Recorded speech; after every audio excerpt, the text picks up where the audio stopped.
I am going to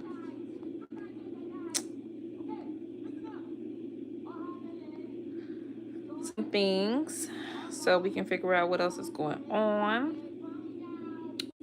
And I think we're going to leave it at that. So I am not sure how y'all days is going. I don't know if anybody has anything going on in particular speaking per se, but I know for myself, the things that I had going on is just very small. I'm going to make this kind of quick. I don't plan to stay online very long today. It's some other things that are going on. It's been a very hectic day and I'm getting tired. So I definitely don't want to keep nobody from anything else they have going on. So parents, let's just get into this for the moment. So honor them. We are definitely supposed to have did these things. I know sometimes kids just hate their mothers. I know sometimes that moms can be really bad. I know that we can get into that spirit of our mothers were this or our mothers were that, or we can get into the mother battles with the children and the daughters, especially.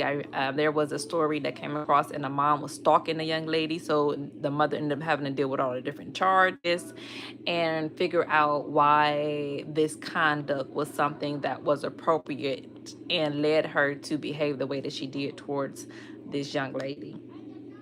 And it's sad. Sometimes we'll be out and about and I'll see certain parents in the shopping carts and they'll just push them along and whatever else. And instead of having their children or their necessary responsibilities properly placed, instead they're just allowed to run amok.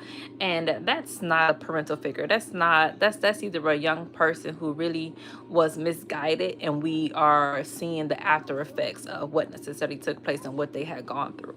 And then you have parental figures. I was actually just watching this on A&E.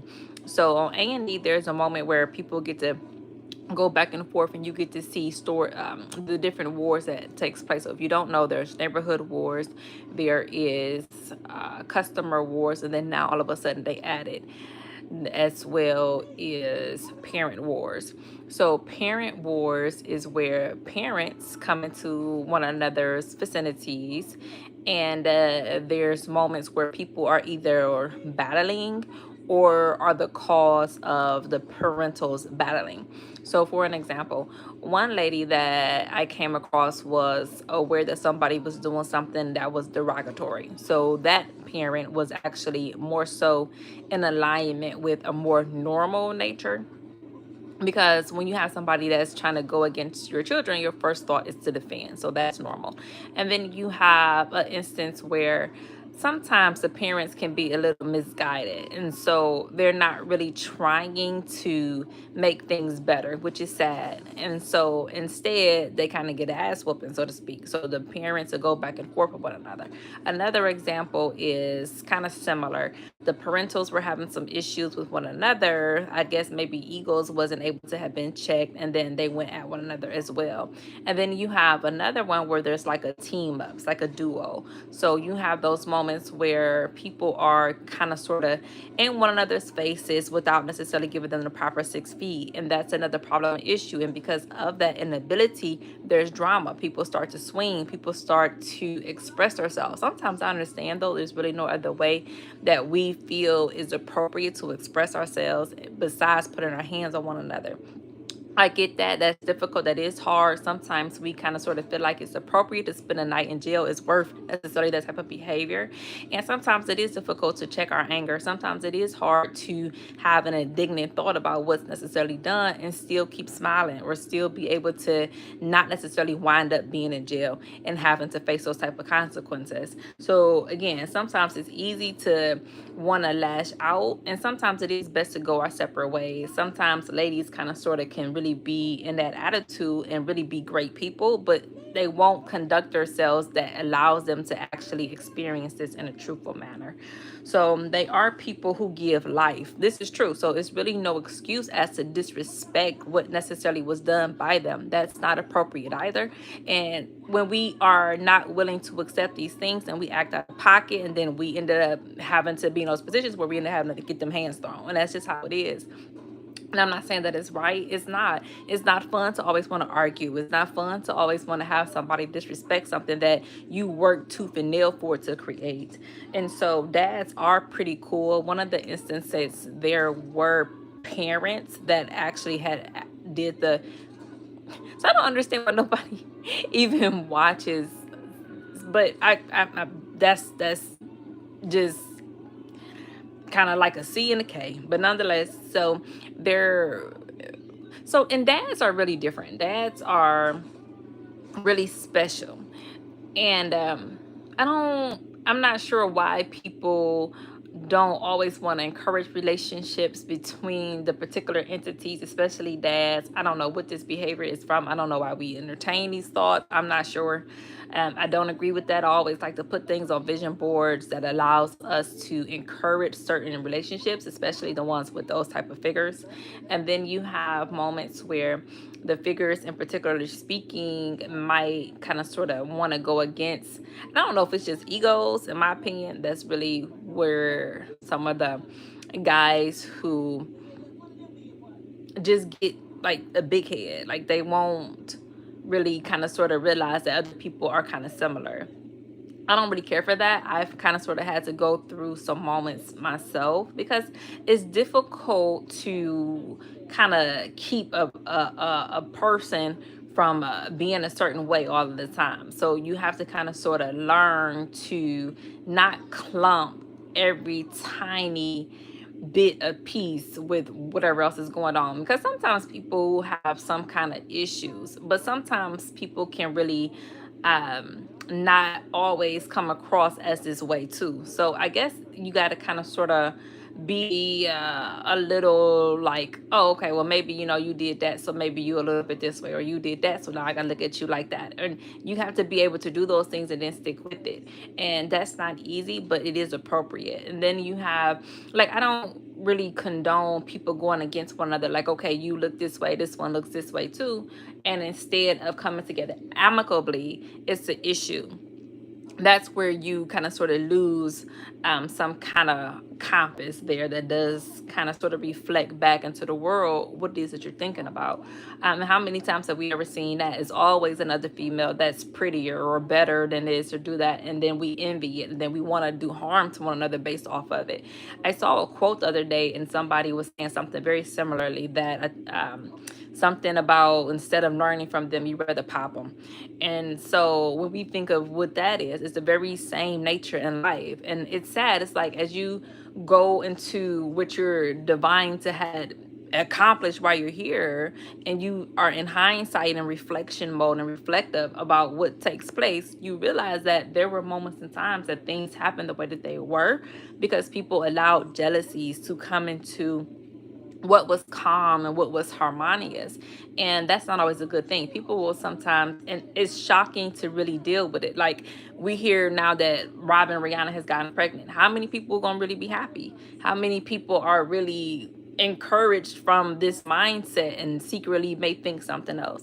So it's not the easiest thing to do in these public schools as well. You have moments where this girl's shoes are newer and fresher than what I got, or and just even being able to not really sympathize is a point where drama is manifested. It stews in that for years probably, until eventually whatever people are refusing to give comes back to you. It comes back to us, and we have to sit in that. We have to smell that. And it's sad because COVID allowed us to lose our sense of smell, our sense of taste. We lost so much, and it just really made way for a type of moment where we didn't be able to really go nowhere else. It's not nothing else that we can avoid any longer. It's not about being able to be able to necessarily, so to speak, stop and smell the roses, but then realize that our smell is lost. So we can't even do the simplest things that people had encouraged us to do, whether it was to protect us or to allow us to experience life more fully.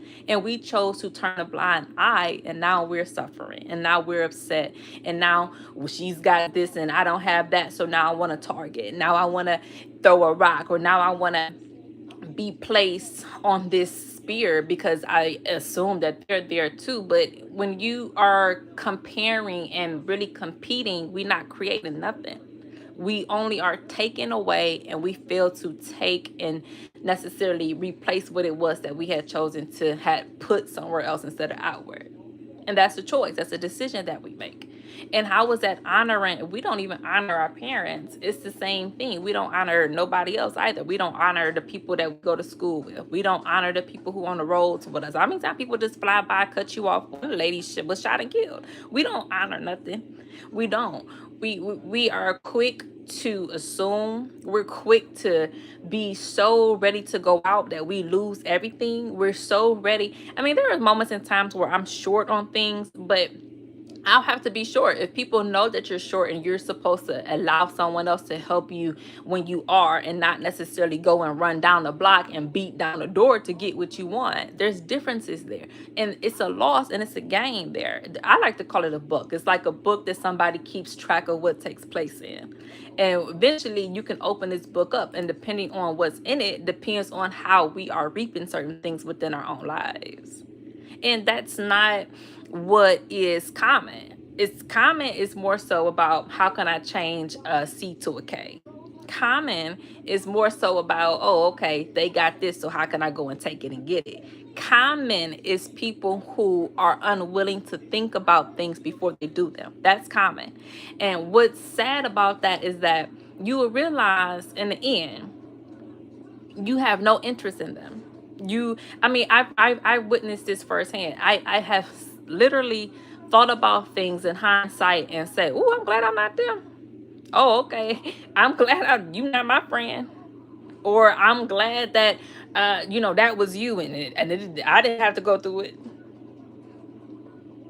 Why is somebody going to want to entertain being around you when all you do is cause them drama and pain and negativity? I have some family members who every time they call, I'll just immediately kind of sort of just be like, oh God, here we go.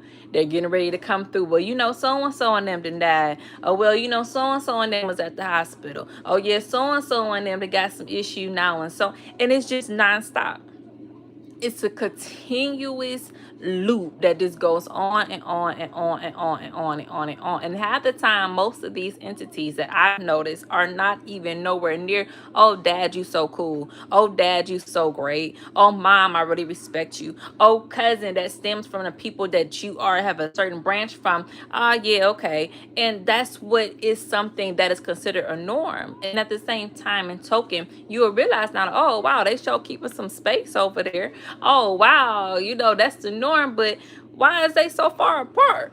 So now you have to really kind of sort of readjust what your character is. And that's not easy, because character is things that we can't see. We can see the pins, the nails, my makeup, you see my hair and all those other things, but certain things is difficult to really put your hand into a moment and then pull it out.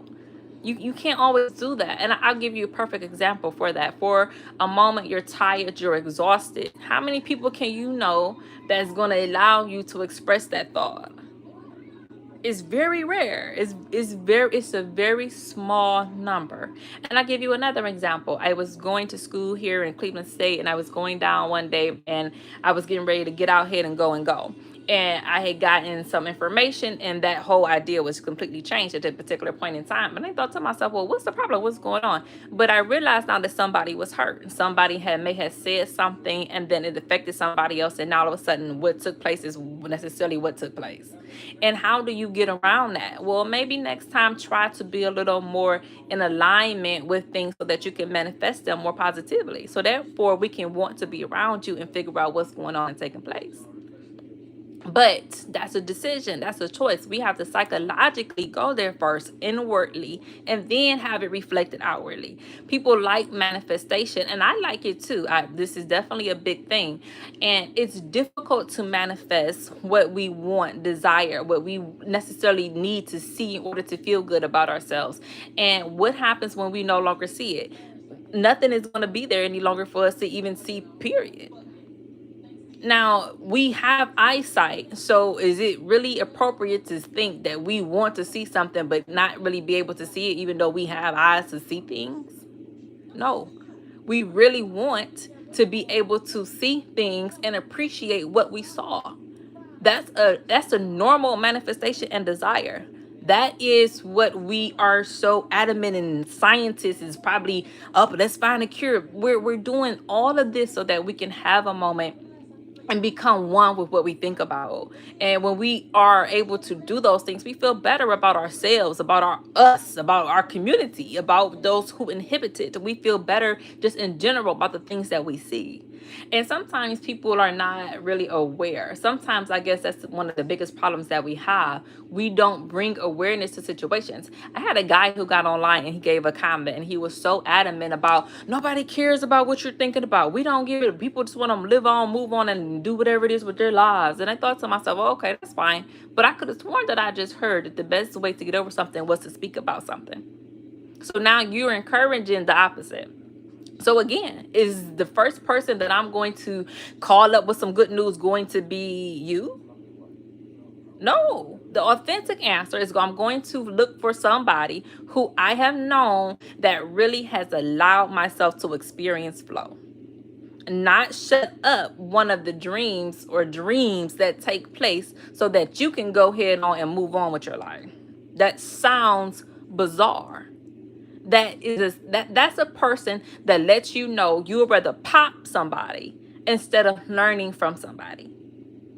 That's going to be the first person that I blow down to go ahead on and lift up my whole entire day.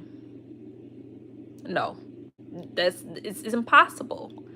Your vibe is so negative that it repels people. It repels people so much so to the point where I got to hit a report button. I got to hit a block button. I give you another example. I was on Instagram and I was doing one of the regular ones for the subscribers for the channel that I have over there. And the person just kept flipping up the bird, just kept saying the F word. F you, F you, F you. Why? Did I strike a nerve? I only spoke a truthful answer. I know that we dislike lies. I personally have experienced lies, so I know that I dislike lies as well, just as much as the next person does. So, what is prompting you to speak out of turn? And really, when we speak out of turn, it's almost as though we doing these type of instances in order to draw attention, whether we're desperate or we needy. There's no self-sufficiency. There's really no self-confidence, independence to be able to go about your life and really listen and take a note or two and then go ahead on and apply it. But what you rather do is speak out of turn, speak over someone. I had an example where some of the family members who are always causing drama are really intense. And I feel so bad because when you think of how people have really interacted with one another and you get one of them instead, you realize now that, oh, well, wow, dang, that was on the lighter side. Now, what in the world takes place when I have a certain attitude and then this person comes around and necessarily bees what the interaction had been for whatever the reason was? Now you got an attitude. Now you can't even understand, oh, wow, okay, maybe that was a point. Well, okay, when the points are necessarily where they are, did you choose to honor what it was that you saw around you? Because if somebody has to really switch a role, then most likely the answer is no. And now you have a no answer, which is considered a negative. Now, if you want to be around somebody that's negative, no, you're going to want to be around a person who has a more upbeat, cheerful nature. Simple. And why do we want to do that? We want to be around upbeat, cheerful people because that's the normal state. That's normal. A normal person is happy-go-lucky. They're living in bliss. They have attitude of love and courage, courageous. It smells beautiful, have a powerful to sense things that are going on. We're not dull to the senses or to the wits to the point where we don't even realize that there's a switching role taking place and somebody is actually saying something which is considered a certain way. So now there's a switch of roles. If you don't pick that up because your senses are dull with it, something is wrong with you. So therefore, that means that, again, when something is happy and positive and going on in somebody else's life, it's that person going to seriously try to make sure that they take out this extra effort to reach out to you. No.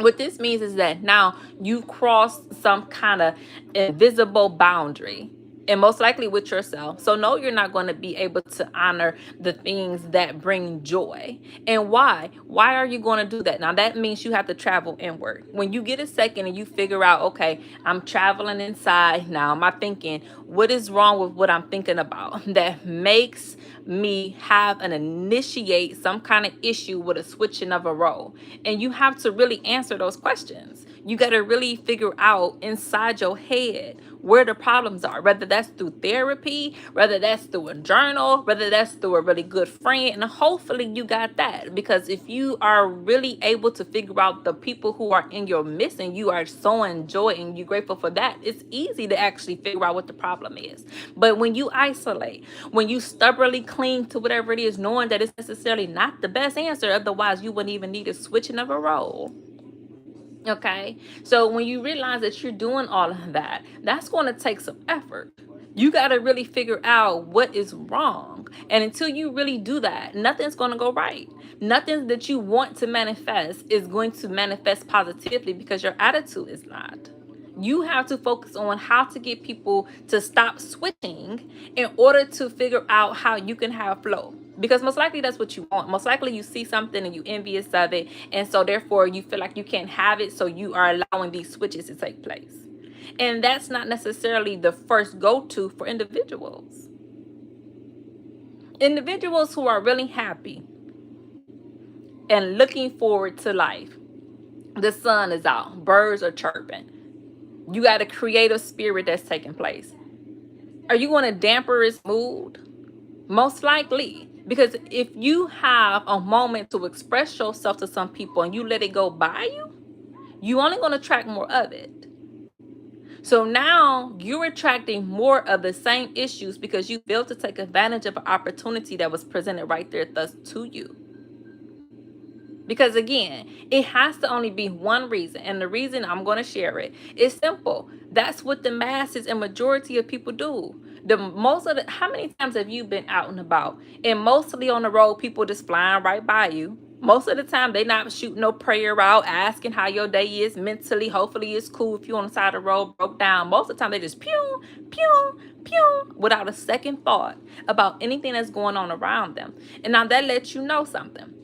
That lets you know that driving on these roads is dangerous. And why is it dangerous? Because we won't stop and think about one another. We're not going to stop and figure out, okay, this person is struggling over here. I've had a few accidents where I've actually saw people come out to really figure out, are you okay? Is everything going on? What's the problem? What's taking place? And I've had people who allow myself to go way somewhere else and just to have something shut down, and it was able to have been avoided because the weather was so bad.